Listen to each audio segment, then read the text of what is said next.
പഞ്ചാഗ്നി പ്രണയം. രചന ആമി. അവതരണം ഷാഹുൽ മറിയിൽ. എഡിറ്റിംഗ് ഷിരീജ് പൂനൂർ. നിർമ്മാണം PNR ക്രിയേഷൻസ്. ഡേവിക്ക് പുറകെ ബാക്കിയുള്ളവരകത്തേക്ക് കയറിയത് കാണി ശിവ. ഇതെന്താ ചെന്നൈ എക്സ്പ്രസിന്റെ ബോഗികളോ? നിരന്തങ്ങ് പോകുവാണോ എന്ന് ആത്മേടിച്ച് മുന്നോട്ട് നോക്കിയതും അഞ്ചുകൊണ്ട് ഗൗരവത്തോടെ ബെഡിലായിരിക്കുന്നു. ചോദ്യമോ പറയലോ വേണ്ട, ഉള്ളതെന്താണെന്ന് വെച്ചാൽ കെട്ടിപ്പെറുക്കി മുകളിലെ റൂമിലോട്ട് ഷിഫ്റ്റ് ആയിക്കോണം എന്ന് ഡേവി പറഞ്ഞു. അഞ്ചു ഞെട്ടലോടെ ഇല്ലെന്നുള്ള രീതിയിൽ തലയലിപ്പിച്ചു. അത് കാണാൻ കിച്ചു അവന്മാരെയും നോക്കി അവളുമാർക്ക് നേരെ. ഓക്കെ ഫൈൻ, ഇന്ന് പോട്ടെ, നാളെ മുതൽ ഷിഫ്റ്റ് ചെയ്തേക്കണം. അനുസരണശീലയില്ലെങ്കിൽ കൂടുതലായി ഞങ്ങളെ കൊണ്ട് അനുസരണ എന്താണെന്ന് പഠിപ്പിക്കാൻ നിൽക്കരുത് എന്ന് പറഞ്ഞു കേൾക്കി അക്കു. ഇത് എന്നെ തന്നെ ഉദ്ദേശിച്ച് എന്നെ മാത്രം ഉദ്ദേശിച്ചാണ് എന്ന് മനസ്സിൽ പല്ലടിച്ച് അങ്ങേർക്ക് നേരെ പറത്തിവിടാനുള്ള പുച്ഛമൊരുക്കിയത്. കിച്ചുവിന്റെ ഒറ്റ നോട്ടത്തിൽ ഇളിയിലേക്ക് കൺവേർട്ട് ചെയ്തു. നിഷ്കുലുക്ക് മെയിൻറ്റെയിൻ ചെയ്തിരുന്നു പാവം കൊച്ച്. ബെഡിലിരിക്കുന്നവർ അല്പസമയത്തെ മൗനത്തിന് ശേഷം തങ്ങളുടെ പാതികളെ നോക്കിയിട്ടു. പേര് പറയും. എന്ത് എന്ന് കേട്ടതിലെ പ്രശ്നമാണെന്ന് കരുതി അഞ്ചും കോറസിട്ടു. നിങ്ങൾക്കൊക്കെ പേരില്ലേ, അത് പറയാൻ എന്ന് ഡേവി തെല്ലൊന്ന് ശബ്ദം ഉയർത്തി ശിവയെ നോക്കിയതും. ഇടിക്കട്ടകൾ ഇരിക്കുന്ന ഇരിപ്പ് കണ്ടോ? കെട്ടിയ പെണ്ണിന്റെ പേര് പോലും അറിയാത്തവര്. അഞ്ചിന് ഒരു ടിക്കറ്റ് മേലക്കൊരു പാക്ക് ഉണ്ടാക്കാനല്ലാതെ എന്താ അറിയാ എന്ന് ശിവ അവളുമാരോടായി കുശുകുശുക്കിയതും ഇഷു. അത് മാത്രമല്ല അറിയുന്നത്, അതിൽ വെച്ച് നമ്മുടെ മെക്കിട്ട് കയറാനും അറിയാം എന്ന് തിരികെ കുശുക്കി. എന്താ അവിടെ ഒരു സംസാരം, ചോദിച്ചു കേട്ടില്ലേ എന്ന് അരി പറഞ്ഞു വിഷു.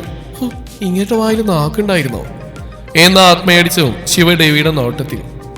ശ്രവാണി എന്ന് പറയവേ ബാക്കിയുള്ളവരുടെ നോട്ടത്തിൽ അവളുമാരും പേര് പറഞ്ഞിരുന്നു. അപ്പൊ പറഞ്ഞു മറക്കണ്ട, മുകളിലേക്ക് മാറിക്കണം എല്ലാവരും എന്ന് ദക്ഷ ഒന്നുകൂടെ ഓർപ്പിച്ചതിന് പുറകെ അവർ പുറത്തോട്ട് പോയി. എന്നാൽ പുറത്തിറങ്ങിയ ചെക്കന്മാർ പരസ്പരം നോക്കി പുഞ്ചിരിയോടെ ശ്വാസം വലിച്ചു വിട്ടു. ഇത്രയും ദിവസം തങ്ങളുടെ മനസ്സിൽ കുടിയേറിയവർ തന്നെയാണ് പാതികളെന്ന ആത്മസംതൃപ്തിയോടെ ഇനി അവളുമാർക്ക് കുറച്ച് ഡോസ് കൂടെ കിട്ടിയാലും നന്നാവത്തുള്ളൂ എന്ന നിഗമനത്തിൽ ചൊടിയിൽ വിരിഞ്ഞ കുസൃതി ചിരിയാലെ അഞ്ചുപേരും മേലോട്ട് വിട്ടു. പതിപോലെ പ്രഭാത കീർത്തനം കഴിഞ്ഞ ശിവ നെറ്റിയിലായി താലത്തിൽ നിന്നും കുറി വരച്ച് ലാസ്റ്റ് സ്റ്റെയർ ഇറങ്ങി വന്ന് ഡെവിക്ക് നേരെ നീട്ടിയതും അതിൽ നിന്നും കുറിയെടുക്കാതെ അവൻ പെട്ടെന്ന് ശിവയുടെ തലക്ക് പിന്നിലായി പിടിച്ച് തന്റെ നെറ്റിയിലായി നെറ്റിമുട്ടിച്ച് ചേർത്തു. അവളിൽ നിന്നും ചന്ദന അവന്റെ നെറ്റിത്തടത്തിലായി പടത്തവേ ഞെട്ടിയ ശിവ പകപ്പോടെ ചുറ്റുമും നോക്കിയതും ഡെവിക്ക് മുമ്പേ പോയവരെല്ലാം ഫുഡ് കഴിക്കാനായി ടേബിളിൽ ഇരുന്നിരുന്നു. ഈ നിയമനം ഞാൻ വരുമ്പോഴേക്കും വേണ്ടെന്നാ വെച്ചാൽ എടുത്തു വെച്ചേക്കണം. അറിയാലോ, നമ്മുടെ റൂമിലേക്ക് കൊണ്ടുവച്ചോണം. നിന്നെ ഒന്ന് നന്നാക്കാൻ പറ്റുമോ നോക്കട്ടെ. അഹങ്കാരി നിങ്ങളുടെ കുഞ്ഞമ്മ എന്ന് മനസ്സിൽ പല്ലടിച്ചും ഡെവി. മനസ്സിൽ പ്രാകാതിരി പെണ്ണെ എന്ന് പറഞ്ഞവൻ ഡൈനിങ് ഹാളിലേക്ക് പോയതിന് പിറകെ പിറുവിറുത്തുകൊണ്ട് ശിവയും. ഭക്ഷണം കഴിച്ചപ്പോഴുള്ള അമ്മയുടെ നോട്ടത്തിൽ പതിരിപ്പോയെങ്കിലും ആ മുഖത്ത് വരാത്ത രീതിയിൽ അവളുമാര് ചെറുതല്ലാത്ത പുച്ഛത്തിൽ നിന്നു. ഭക്ഷണശേഷം അവന്മാര് ഓഫീസിലേക്ക് പോയതും പണികൾ ഒതുക്കിയിട്ട് പ്ലാനിങ് തുടങ്ങാമെന്നുള്ള തീരുമാനത്തിൽ അവളുമാരെല്ലാം ബാക്കി പണികളിൽ ഏർപ്പെട്ടു. ഉച്ചതിരിഞ്ഞ് അവരെല്ലാവരും ചായയും സ്നാക്സും കഴിച്ച് മുറ്റത്തെ മരത്തിന് ചുവട്ടിലായി സ്ഥാനം പിടിച്ചു. പ്ലാനിങ് ഒക്കെ പെട്ടെന്ന് നോക്കണം. എന്നോട് ഇന്നൂടെ പറഞ്ഞു മോളിലോട്ട് പോവാൻ, മിക്കവാറും ഇന്ന് വരുമ്പോൾ ഷിഫ്റ്റിങ് നടത്തും എന്ന് ശിവ പറഞ്ഞു കേട്ട് അക്കു. അതിനു മുന്നേ അവർക്കിട്ടൊരു പണി നമുക്ക് കൊടുക്കണം. അത് വേണം, ആ കരികുമാരെ ഞാൻ കരിയിൽ മുക്കിയെടുക്കും എന്ന് ഇഷു പറഞ്ഞു. ലീയും ആ കടുവക്കല്ലിനെ കുറച്ച് തണ്ട് കൂടുതലാ, ആ ഒന്ന് കുറയ്ക്കണം. ഇന്നലെ കൂടെ ഞാൻ കരുതിയതാ. അല്ലടാ, ഇനി കൊടുക്കാനുള്ള പണി തിരിച്ച് നമുക്ക് തന്നെ പാരയായാലോ എന്നുള്ള സ്ത്രീയുടെ ദയനീയമായ ചോദ്യത്തിനാക്കൂ. തിരിച്ചു കിട്ടിയാലും വേണ്ടില്ല, ആ രാവണന്റെ തല ഞാൻ വിട്ടും. ആ തലയിൽ മുഴുവൻ അഹങ്കാരമാ എന്നും പല്ല് കടിച്ച്. മിക്കവാറും അങ്ങേരെ പ്രാഗി പല്ല് കടിച്ചിട്ട് പല്ലൊക്കെ പൊടിഞ്ഞു പോകുമ്പോ ഒരു സെറ്റ് പല്ല് മേടിക്കണം. സെറ്റ് പല്ലോ? അതെന്തിനാ? അത് പിന്നെ ഇനി പല്ലടിക്കാൻ തോന്നുമ്പോ അതിൽ അമർത്തി കടിച്ചാ പോരെ? ആളുമാരുടെ കലിപ്പുള്ള നോട്ടത്തിൽ അക്കു വിളിച്ചിരുന്നു. പിന്നീട് പെൺപടകളുടെ പ്ലാനിങ് മഹാമഹം കൊടുമ്പിരി കൊണ്ടു. അവസാനം അവരോടൊന്ന് എണീറ്റു. പറഞ്ഞ പോലെ ഇപ്പൊ തൽക്കാലത്തേക്ക് ചെറിയ ഡോസ് കൊടുക്കാം, അതിന്റെ എഫക്റ്റ് പോലെ പണിയുടെ കാഠിനെ കൂട്ടാം എന്ന ശിവയുടെ വാക്കിൽ അക്കു. അതിന് ചെളിയോടെ കിട്ടും, ഇവിടെ മുഴുവൻ പുല്ലും വെച്ച് പിടിച്ചേക്കുമല്ലേ കശ്മലന്മാര്. മിക്കവാറും ചെളിക്ക് വേണ്ടി അവിടെ തലയിന്ന് കടം മേടിക്കേണ്ടി വരും എന്നൊക്കെ സംസാരിച്ച് ലാസ്റ്റ് ലിയുവിന്റെ വീക്ഷണകോണത്തിന്റെ ഫലമായി വീടിന് വെളിയിലിറങ്ങിപ്പോയി ഒരു കൊട്ടയിൽ ചെളിയും കൊണ്ടുവരുന്ന അക്കുവിനെ നോക്കി ഇഷു. അകത്തും പുറത്തും ചെളി. പുറത്തെവിടെ എന്ന് പറഞ്ഞ അക്കു മുഖം ചേരിച്ച് തന്റെ പുറത്തോട്ട് ഏത്തി വലിഞ്ഞു നോക്കിയതും. ലോൽ, അവിടെയല്ല, നിന്റെ തലക്കകത്തും ദേ നിന്റെ കയ്യിലെ കൊട്ടയിലും ചെളിയെന്ന് പറഞ്ഞ ഈ കൊട്ടയോടെ നിന്റെ തലയിൽ കമിഴ്ത്തട്ടെ എന്ന് അക്കു പല്ലടിച്ച ലീയും. അപ്പൊ ആകെ മൊത്തത്തിൽ ചളി എന്ന് ലീ ഇഷുവിന് നേരെ പറഞ്ഞു. വേണ്ട, കുന്തിരിക്ക് ഇഷ്ടമാണെന്ന് അതെന്നെ മൂട്ടിലിട്ട് പോക്കല്ലേ എന്ന് ഇഷു പല്ല് കടിച്ചതും. ശരിയാ, കരിഞ്ഞു പോവും. നിന്റെ കരികുമാരന് പറ്റിയ കരീഷു. ഒന്ന് വന്നേ നിങ്ങൾ, അവർ എഴുന്നള്ളതിന് മുമ്പ് സെറ്റാക്കേണ്ടതാ എന്ന് പറഞ്ഞ അവരുടെ വാക്കുവാദങ്ങൾക്ക് തടസ്സമിട്ട് ശ്രീയും ശിവയും അവരെയും കൊണ്ട് നേരെ ടെറസിലേക്ക് വിട്ടു. പിന്നീട് അവിടെ നിരത്തി വെച്ചിരിക്കുന്ന 5 കുടത്തിൽ ചെളിയും അടുത്തുള്ള പൂളിൽ നിന്ന് വെള്ളവും എടുത്ത് മിക്സ് ചെയ്ത് ഒരുക്കി വെച്ചു. കൈയൊക്കെ കഴുകിയൊന്ന് അവന്മാരുടെ വർക്കൗട്ട് റൂമിൽ കുറച്ചേരം റെസ്റ്റ് എടുത്തു. നേരെ എത്രയായിട്ടും അവന്മാരെ കാണുന്നില്ലല്ലോ, ഞാനൊന്ന് ചെന്ന് നോക്കട്ടെ എന്ന് പറഞ്ഞ് അക്കു ടെറസിലേക്ക് പോയി. നോക്കിയതും അകലെ റോഡിലൂടെ വരുന്ന ബൈക്കിൽ പതിഞ്ഞു. പടച്ചോനെ ദേ വരുന്നു എന്ന് ആത്മഹത്യ അവർക്ക് കൊടുക്കേണ്ട പണിയുടെ ശുഷ്കാന്തിയിൽ അക്കു ഓടി. നീ പെട്ടെന്ന് വായോ, എത്തി എത്തി അവരെത്തി എന്ന് അലറിക്കോയി വന്ന് തിരിഞ്ഞോടിയതും ബാക്കിയുള്ള നിങ്ങൾ അവൾക്ക് പുറകെ ഓടി. ഗേറ്റ് കടന്ന് അവരുടെ ബൈക്ക് മുറ്റത്ത് നിർത്തി. തറയിൽ നിന്ന് ഹെൽമെറ്റ് ഉരവേ ടെറസിൽ നിന്ന് അവള് മാറി. 1 2 3 എന്ന് പതിയെ പറഞ്ഞ് കൊടുത്തിലെ ചെളിവെള്ളം ഒന്നിച്ച് താഴോട്ട് കമിഴ്ത്തി. വെള്ളം ഒന്നാകെ നേരെ ചെക്കന്മാരുടെ മേലെ കൂടെ പതിഞ്ഞു. സ്പോട്ടിൽ അപശബ്ദമുണ്ടാക്കി ബൈക്കിൽ നിന്ന് അവർ പിടഞ്ഞിറങ്ങി. അയ്യേ, ഇതെന്താണ് സാധനം എന്ന് പറഞ്ഞ് ഡേവി തന്റെ കൈകളിൽ ഒഴുകി പരന്ന വെള്ളം നോക്കിക്കൊണ്ട് ചോദിച്ചതും ഹരിമുഖത്തായി പടന്ന വെള്ളം കയ്യാൽ പിടിച്ചുകൊണ്ട് ചാളി വെള്ളം എന്ന് പറഞ്ഞ് കിച്ച് മുകളിലേക്ക് നോക്കിയതും അവരുടെ എക്സ്പ്രഷൻ കാണാനുള്ള ത്വരയിൽ തലയിൽ നീട്ടി അക്കുവിനെ കണ്ട് കിച്ച് കലിപ്പി എന്ന് അലറിയതും അയ്യോ രാവണൻ എന്ന് പറഞ്ഞ അവൾ തല പുറകിലേക്ക് വലിക്കും മുമ്പ് ശിവ തലയിട്ട് നോക്കി പെടുത്താതെ വാടി കുരങ്ങേ എന്ന് പറഞ്ഞ് വലിച്ചുകൊണ്ടുപോയതും ശിവയെ മിന്നായം പോലെ കണ്ട ഡെവി കലിപ്പിൽ മുഷ്ടിയുരുട്ടി. ഗോപ്പ് അവള് ഞാൻ എന്ന് പറഞ്ഞ് മുന്നോട്ട് പോയവനെ പിടിച്ചു നിർത്തി ദക്ഷിൺ. ഈ കോലത്തിലാണോ പോകുന്നത്? ഇത് അവളുമാരുടെ പണിയാ, അതൊരു ഡോസ് കൊടുത്തില്ലെങ്കിൽ ശരിയാകത്തില്ല. ഇത് നമ്മൾ രാവിലെയുള്ള ഭീഷണിയുടെ എഫക്റ്റ് ആവും. ഷിഫ്റ്റിംഗ് പിടിച്ച് കാണില്ല, അതുകൊണ്ട് 5 കൂടെ പണിതാവും ദക്ഷ് പറഞ്ഞു. ദേ നോക്ക് ബൈക്ക് ക്ലീൻ ചെയ്ത് വെച്ചതിന്റെ കോലം എന്ന് ദേഷ്യത്തിൽ പറഞ്ഞ് കിച്ച് സീറ്റിൽ കയ്യാൽ ആഞ്ഞിടിച്ചു. വിടരുത് അവളുമാരെ, കയ്യിലിരിപ്പ് മുഴുവൻ കുരുത്തക്കേട് മാത്രമേ ഉള്ളൂ എന്ന് പറഞ്ഞ് ഇട്ടിരുന്ന ചെളി നിറഞ്ഞ ഷർട്ട് അഴിച്ചു മാറ്റി മുഖത്ത് പടർന്ന ചെളിവെള്ളം ഷർട്ടിനാൽ തുടച്ച് ഷൂ അഴിച്ച് വേഗത്തിൽ അവർ അകത്തോട്ട് കയറി. താളം ചവിട്ടാതെ വേഗം ഓടിവാ മാക്രികളെ, അവർ ചളി കളഞ്ഞ് വരുമ്പോഴേക്കും റൂമിൽ ഒളിക്കണം എന്ന് പറഞ്ഞ് 5 സ്റ്റെയർ ഇറങ്ങാൻ ഒരുങ്ങവേ അകത്തേക്ക് കലിപ്പിൽ വരുന്ന ആൺപടകളെ കണ്ട് പെൺപിള്ളേര് വായും തുറന്നു നിന്നു. ഷർട്ടിടാൻ ഫിറ്റ് ബോഡിയും കാണിച്ചു വന്നവർ ഒരു നിമിഷം മതിമറന്ന് നോക്കിയെന്നെങ്കിലും അടുത്ത നിമിഷം മനസ്സിൽ അപായമണി മുഴങ്ങിയതും അക്കു. താമസൂട്ടി വിട്ടോടാ എന്ന് പറഞ്ഞ് വന്ന വഴി സ്റ്റെയർ കയറി ഓടിയതും ബാക്കിയുള്ളവർ ആൾക്കു പുറകെ ഓടി. നിക്കണേവേ എന്ന് പറഞ്ഞ് ചെക്കന്മാർ ഓരോ സ്റ്റെപ്പ് ഇടവിട്ട് സ്റ്റെയർ ഓടിക്കയറി. അപ്പോഴേക്കും പെൺപടകൾ ടെറസിലേക്ക് ഓടിക്കയറി കഥ കിടക്കും മുമ്പേ ഓടി വന്ന ഡെവി വാതിൽ തള്ളി തുറന്നു. പെൺപിള്ളേർ അവിടെ നിന്ന് തിരിഞ്ഞോടിയതും ടെറസിലേക്ക് പ്രവേശിച്ച ചെക്കന്മാർ പുറകിലെ വാതിൽ ലോക്ക് ചെയ്ത് കലിപ്പിൽ നിൽക്കവേ പെൺപടകൾ 5 ദയനീയതയോട് ഉമിനീരിറക്കി നോക്കി നിന്നുപോയി. എടിയേ വി ആർ ട്രാപ്ഡ്. അതാമാര് പുറകെ ഓടി വന്നപ്പോഴേ നോം അറിഞ്ഞ് അവിടെ നിൽപ്പണ്ടിട്ട് സഹിക്കണില്ലല്ലോ പടച്ചവനെ ആക്കു പറഞ്ഞു ശിവ. ഓ ടഫ് സിറ്റുവേഷനിൽ വായി നോട്ടം. അയ്യേ അതല്ല, അവരുടെ കലിപ്പുള്ള നിൽപ്പണ്ടിട്ട് അത് സഹിക്കുന്നില്ലെന്നാ പറഞ്ഞ്. ഒരു തരം കൊണ്ടായിരുന്നെങ്കിൽ അതിലൂടെ ഇറങ്ങി ഓടായിരുന്നു ശിവനെ എന്നു അക്കു പതിയെ രോധിച്ചു. അവന്മാർ അവരിലേക്കായി നടന്നെടുത്തു. കൃഷ്ണ അവരതാ നടന്നു വരുന്നു. ഇവൾ തറയിട്ട് നോക്കിയോണ്ട് അവന്മാര് കണ്ടേ ഈശു പറഞ്ഞതും. ഞാൻ തറയിട്ട് നോക്കിയില്ലെങ്കിൽ അറിയില്ലല്ലോ അവർക്ക് ഇതിനെല്ലാം ഉത്തരവാദിത്വം നമ്മളായിരിക്കുന്നു. നമ്മളല്ലാതെ തെണ്ടികൾ ഇവിടെ ഇല്ലെന്നും ഇതിന്റെ പിന്നിൽ നമ്മൾ മാത്രമാണെന്ന് അവർക്ക് പകല് പോലെ അറിയാം. ഓർത്തില്ല. ഈശു തിരികെ ചമ്മി ഇളി നൽകി. അവരുടെ പരസ്പരമുള്ള കുശുശുക്കൾ മുന്നേറവേ ചെക്കന്മാർ നടന്ന് അവർക്കടുത്തേക്ക് അടുത്ത് വരുന്ന കണ്ട് അവർ 5 കൂടെ പൂളിന്റെ മറുഭാഗത്തേക്കായി ഓടി. അപ്പുറം വഴി വാതിലോട്ട് എത്താനുള്ള പ്ലാനിങ്ങിന് അപ്പാടെ തകർത്തുകൊണ്ട് ആ ഭാഗത്തുകൂടെ ദക്ഷിമാരിയും നടന്നു വന്നു. മറുഭാഗത്ത് ഓൾറെഡി ഡെവിയും കിച്ചും ഷാനും നിൽക്കുന്നുകൊണ്ട് അതിലൂടെ ഓടാനുള്ള സാഹചര്യം ഇല്ലാതിരുന്നുകൊണ്ട് ഒന്നാകെ ട്രാപ്പിലായെന്ന് തുണിയെടുക്കാത്ത സത്യം അവർ മനസ്സിലാക്കിയതും അവസാനായുധമായ നിഷ്കളങ്ക ഭാവം മുഖത്ത് വരുത്തി അവർ 5 വിളിച്ച് നിന്നു. നിങ്ങളാ എപ്പാന്ന് എന്ന് യേശുവിന്റെ ചോദ്യത്തിലാക്കൂ. ശരിയാ, ഞങ്ങളെ കണ്ടേയില്ല അല്ലേ എന്ന് പറഞ്ഞ് വിളിക്കെ ചിരിച്ചതും അവളുമാർ പല്ലടിക്കുന്നതാണ്. സോറി, ഇതെന്താ പറ്റിയ ചെളിയൊക്കെ വഴിയിൽ വഴുതി വീണതായിരിക്കും അല്ലേ എന്ന ലീവിന്റെ നിഷ്കളങ്കമായ ചോദ്യം. വീണിട്ടുണ്ടാവില്ലയോ? എന്തോരം കുഴിയോ? അല്ല കുണ്ടും കുഴിയാ അല്ലേ എന്ന് യേശു കൂട്ടിച്ചേർത്തെങ്കിലും അവരുടെ കരിപ്പോവാത്തിന് യാതൊരുവിധ അയവുമില്ലെന്ന് മനസ്സിലാക്കിയ ശിവ. അത് പിന്നെ ഞാൻ ചാരായ എടുക്കാം. എന്ത്? അല്ല ചായ എടുക്കാം എന്ന് പറഞ്ഞ് ദക്ഷിണാരിക്ക് അടുത്തൂടെ പോകാൻ നിന്നും അവർ കയ്യാൽ തടസ്സം തീർത്തു. ചായ വേണ്ടേ എന്ന് പരിങ്ങുന്നവൾ ചോദിച്ചു. വേണ്ട എന്ന് അപ്പുറത്തുനിന്ന് ഡെവി കലിപ്പിട്ടതും അവരുടെ ട്രാപ്പിൽ പെട്ടുപോയെന്ന സത്യം കുറച്ചു നേരത്തേക്ക് മറന്നുപോയി ശിവ.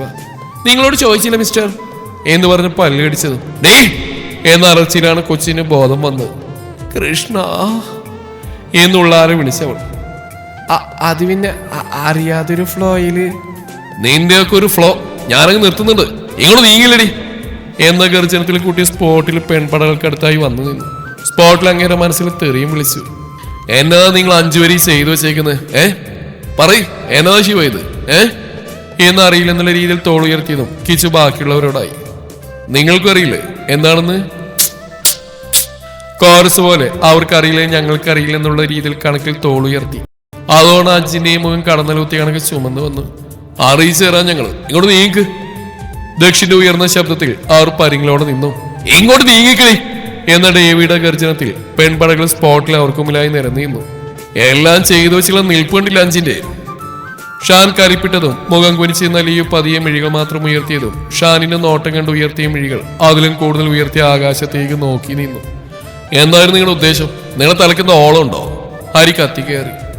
ഓളം നിങ്ങളെ തലക്കട കരി എന്ന് വിഷു മനസ്സിലായിരിക്കുന്നവരെ വാക്ക് പോര് നടത്തിയെങ്കിലും പുറമേക്ക് നിഷ്കുവായി നിൽപ്പ് തുറന്നു. അഞ്ചിനെ നിൽപ്പുണ്ട ഇതൊക്കെ ചെയ്ത് ഇവരല്ല, അപ്പുറത്തെ പഞ്ചായത്തിൽ നിന്ന് ആളുവന്ന് ചെയ്താണെന്ന് കരുതുമല്ലോ എന്ന് ദക്ഷും പറഞ്ഞു നിർത്തി. എവിടെ അവളുമാര് വീണ്ടും മൗനം. ആമാരുടെ കലിപ്പിലൊന്നും മിണ്ടാതെയുള്ള അവളുമാരുടെ നിൽപ്പാണ് കൂടുതൽ എന്തോന്ന് പറഞ്ഞാലും അവരുടെ തലയിൽ കയറില്ലെന്ന് മനസ്സിലാക്കിയവർ പരസ്പരം നോക്കി തിരികെ അവരോടായി. ഈ ചെയ്തു വെച്ചതിനൊന്നും പൊട്ടിക്കാൻ അറിയായിട്ടല്ല, അതുകൊണ്ടൊന്നും നിങ്ങൾ നന്നാവില്ല. ആര് പറഞ്ഞു? കിച്ചുവിന്റെ ഡയലോഗിൽ അക്കുവിന്റെ ഫ്ലോയിലുള്ള ചോദ്യം കേട്ട് അവൻ തറപ്പിച്ചു നോക്കിയതും മാസ്റ്റർ പീസ് ഇളി നൽകി അവൾ ശിവയോട് ചേർന്ന് നിന്നു. രാവണൻ ഒരു ചോദ്യം ചോദിച്ചാൽ എന്നെ ദയിപ്പിച്ച് കൊന്നേനല്ലോ എന്ന ആത്മയോടെ നിന്നു. ഏതിന് പണിഷ്മെന്റ് തന്നില്ലെങ്കിൽ പിന്നെ കെട്ടിയോമാരാണെന്ന് പറഞ്ഞ് നടത്തിയിട്ട് എന്നാ കാര്യമാ എന്ന് ഡേവിയുടെ വാക്കിൽ. പണിഷ്മെന്റ് അല്ലേ, തന്നോളൂ.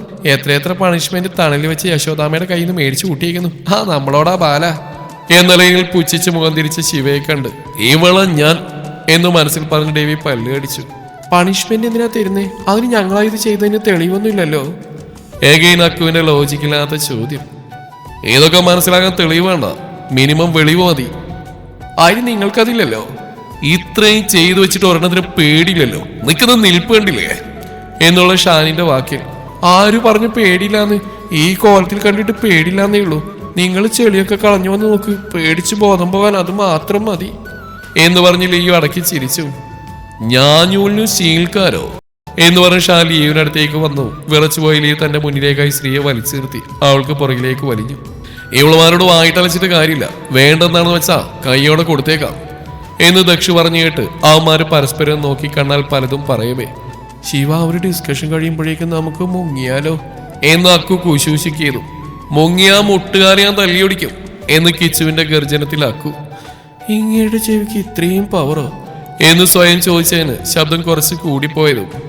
ചെവിക്ക് പവറിന്റെ ആവശ്യമില്ല, നീ സ്വകാര്യം പറയുമ്പോൾ തന്നെ ഊഹിക്കാം വല്ല കോനിഷ്ടമാവുന്നത്. കെട്ടിയവനായി പോയി വല്ല ഞാൻ ഡ്രൈവാഷ് ചെയ്തേനെ എന്ന് ആത്മയടിക്കവെ തിരികെ വന്നവർ അവരോടായി. ഈ ചെളിയെടുത്ത് തലയിൽ കമിഴ്ത്താനുള്ള ശുഷ്കാന്തി അത് കളയാനും നല്ലതാ. അപ്പൊ മക്കൾ അഞ്ചു ഇങ്ങ് വന്നതേ ഞങ്ങളുടെ ദേഹത്തുള്ള ചെളി കളഞ്ഞിട്ട് പോയേക്ക് എന്ന് ഡേവി പറഞ്ഞു. ശിവ, യു മീൻ കുളി? യാ, ദാറ്റ്സ് വി മീൻ എന്ന് പറഞ്ഞു അക്കു കുച്ചുവിനെ നോക്കി. അമ്പട പുളിച്ചു കൊള്ളാരെ ഉദ്ദേശം, നോട്ട് വാക്കി, അതായി നടക്കത്തില്ല. പോയി സ്വയം അടിച്ചനച്ച് കുടിക്കണം മിസ്റ്റർ. അത് കേട്ട് കിച്ചു. ഓയോ ഫൈ ഹരി അതങ്ങ് എടുക്ക് എന്ന് പറഞ്ഞ അവിടെ സൈഡിലായി ബാക്കി വന്ന ചെളിവെള്ളം കയ്യിലായി എടുത്തോ പെൺപടകൾക്കുള്ളിൽ വെള്ളിടി വെട്ടി. കൃഷ്ണ എന്ന് ശിവ ഉള്ളാരെ വിളിച്ചതും. നിങ്ങൾക്ക് ഞങ്ങൾ പറഞ്ഞു കഴിയില്ലെങ്കിൽ ഈ ചെളിയിൽ നിങ്ങളെ മുക്കിയെടുക്കും എന്ന് പറഞ്ഞ് ഒടിയിടിൽ അവരെ പിടിച്ച് തന്നിലേക്കായി ചേർത്ത് നിർത്തിയതും പകച്ചുപോയ പെൺപടകൾ സ്പോട്ടിൽ സമ്മതിച്ചു. മടി, വീണ്ടും കുളിക്കാനുള്ള മടി തന്നെ കാരണം. അവരുടെ തോൽവി സമ്മതിച്ചുള്ള നിൽപ്പിൽ ആൺപിള്ളേർ അഞ്ചും പൂളിലേക്ക് ആറിയിട്ട് പൂളിന് ചുറ്റുമായി ഇരിപ്പുറപ്പിച്ചു. അവരുടെ ഞെളിഞ്ഞുള്ള ഇരിപ്പിൽ പല്ലുകടിച്ച് പൊട്ടിച്ച് അവളുമാരെ ചെളി ഒഴിക്കാനെടുത്ത കുടം കഴുകിക്കൊണ്ടുവന്ന് അവർക്ക് പുറകിലായി പരിങ്ങി നിന്നു. ഇനി താലപ്പൊലിയും കൊണ്ടുവരണോ എന്ന് കലിപ്പിട്ടതും സ്പോട്ടിൽ അവർ അതായത് ചെക്കന്മാരുടെ അടുത്തായി ലാൻഡ് ചെയ്തു. പെൺപടകൾ പരസ്പരം ഒന്ന് ദയനീയമായി നോക്കി തിരികെ തങ്ങൾക്കരികിലായി പൂളിലേക്ക് ആറിട്ടിരിക്കുന്നവരെയും. അതെ, ഇവിടെ നിന്ന് കുളിക്കുന്നൊക്കെ മോശമല്ലേ? എസ്കേപ്പ് പഠിക്കാനുള്ള അവസരം എന്നോണം ശിവമെല്ലെ കുനിഞ്ഞ ഡെവിയോടായി ചോദിച്ചതും അവൻ അവളിലേക്ക് മോചരിച്ചുകൊണ്ട് പതിയെ. അതിന് നിന്നോട് എന്നെ മൊത്തത്തിൽ കുളിപ്പിക്കാൻ പറഞ്ഞില്ലല്ലോ ഭാര്യയെ എന്ന് വഷളം ചിരിയോടെ പറഞ്ഞു. അവനെ ചെറിഞ്ഞു നോക്കി നിവർന്നിന്നവൾ. നാറി എന്ന് പല്ലുകടിച്ചതും അവൻ മുഖമുയർത്തിക്കൊണ്ട് അവളെ വിളിച്ചതും ഇനി എന്താണെന്നുള്ള കണക്ക് കലിപ്പിൽ മെല്ലെ കുനിഞ്ഞതും. ഫോർ യുവർ കൈൻഡ് ഇൻഫോർമേഷൻ, ഇങ്ങനെ ഒന്നായങ്ങ് കുനിഞ്ഞേക്കലെ വെച്ചേ അകത്തുള്ളതെല്ലാം മുഴുവൻ ഇച്ചാന് കാണാം എന്ന് പറഞ്ഞ് സൈറ്റ് അടിച്ചവൻ പകച്ചുപോയ ശിവ പെട്ടെന്ന് ഇവർന്നിന്ന് ബ്ലൗസിന്റെ കഴുത്തിലായി കൈ ചേർത്ത് വെച്ചു. വൃത്തിയട്ടവൻ എന്ന് പറഞ്ഞ് അങ്ങേരെ പല്ലടിച്ച് കലിപ്പിൽ നോക്കിയതും വീണ്ടാമതും സൈറ്റ് അടിച്ചവനെ കണ്ട് കുട്ടി സ്പോട്ടിൽ മുഖം തിരിച്ച് അങ്ങേരോടുള്ള കലി കൈയുള്ള കുടത്തിൽ ഞെരിച്ച് തീർത്തു. എന്നാൽ ഇപ്പുറാക്കു പതിയെ. രാവണ ഡി അത് പിന്നൊരു ഫ്ലോ പറഞ്ഞു വന്നത് പ്രായപാത്രി അല്ല, പ്രായപൂർത്തിയായ ഒരു പെൺകുട്ടിയോട് പറയാൻ പറ്റുന്ന കാര്യമാണ് അത്. ഈ പബ്ലിക്കായിട്ടുള്ള കുളി പബ്ലിസിറ്റി ആക്കണോ വേണോ? അത് ഞാനങ്ങ് സഹിച്ചു. അല്ല വലാതി എന്ത്? അല്ല ആ വലാതി കുളിപ്പിക്കാനുള്ളതേ പല്ലി അടിച്ചു പൊട്ടിക്കാതെ പറഞ്ഞേ ചെയ്യടി എന്ന കുറഞ്ഞ അലർച്ചയിൽ പോലും കൈയുള്ള കുടം കൊണ്ട് തലക്കിട്ടൊന്ന് കൊടുക്കാൻ തോന്നിയെങ്കിലും ലാസ്റ്റ് അത് ബൂമറാങ്ക് പോലെ തനിക്ക് തിരിച്ചിട്ടുന്ന വീക്ഷണകോണകത്തിന്റെ ഫലമായി കുട്ടി ഡീസന്റായി നിന്നു. എന്നാൽ ഇപ്പുറം ഞാൻ പഠിച്ചോനെ ഇരിക്കണ ഇരിപ്പണ്ടില്ലേ കടുവ തലയിൽ മുഴുവൻ ചെളി ഞങ്ങളുടെ ഐഡിയ ആയി പോയി ഇല്ലേ ഇതൊക്കെ എന്റെ പട്ടി ചെയ്തേനെ എന്ന് മനസ്സിൽ പറയവേ ആ മനസ്സിൽ പ്രാഗി കൊന്നു കഴിഞ്ഞെങ്കിൽ തുടങ്ങാം. അതെ അകത്ത് പോയിട്ട് കുളിച്ചൂടെ വെറുതെ കുളം കലക്കണം. ജലം പാഴാക്കാൻ പാടില്ല അലുമിനിയമാണ്. എന്ത് അല്ല അമൂല്യമാണ്. അത് കാര്യം എന്നാവാ ഒരുമിച്ച് കുളിച്ചേക്കാം. വെള്ളം അമൂല്യമാണല്ലോ. വെള്ളം ഒഴിക്കല് വേണ്ട ചെയ്യാം പോരെ എന്ന് പല്ലുകടിച്ചതും അവൾ അടിമുടി നോക്കി തലയിളക്കിയതും തെണ്ടി എന്ന ഒറ്റ വാക്കിൽ അവൾ തൃപ്തി അടഞ്ഞു. ഹലോ മിസ്റ്റർ കരിമോൻ ദേഹത്തുള്ള കരി ഐ മീൻ ചളി കളയാനൊരു ചകിരിത്തുണ്ട് കിട്ടുമോ? ഒരച്ചങ്ങ് കളഞ്ഞ ആ കരി അല്ല ചളി അങ്ങ് പോവുമായിരുന്നു. പറഞ്ഞ പണി ചെയ്താൽ മതി എനിക്കിട്ട് ഉണ്ടാക്കണ്ട. വാ വേണ്ടേ വേണ്ട. അതെ ഇതൊക്കെ ചെയ്യണോ എന്ന് സ്ത്രീയുടെ ചോദ്യത്തിൽ ദക്ഷ പുരികം ചുളുക്കി.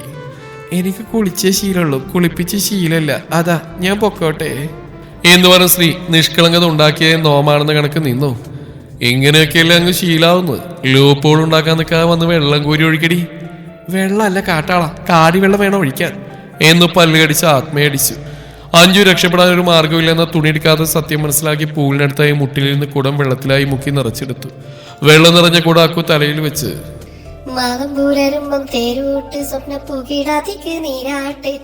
എന്ന് പാടവേ നിന്ന് താളം ചവിട്ടാ തലയിലേക്ക് ഒഴിക്കടി എന്ന് കിച്ചു കലിപ്പിട്ട് അക്കുവിന്റെ ഗാനം അവിടെ നിന്നു. ഇത് വെച്ച് ആ പേട്ട തലക്കൊന്ന് കൊടുത്താലോ എന്റെ പടച്ചോനെ എന്ന് ആത്മയോട് അഞ്ചു ഒരുമിച്ച് ആമ്പിളയുടെ തലയുടെ വെള്ളം ഒഴിച്ചു.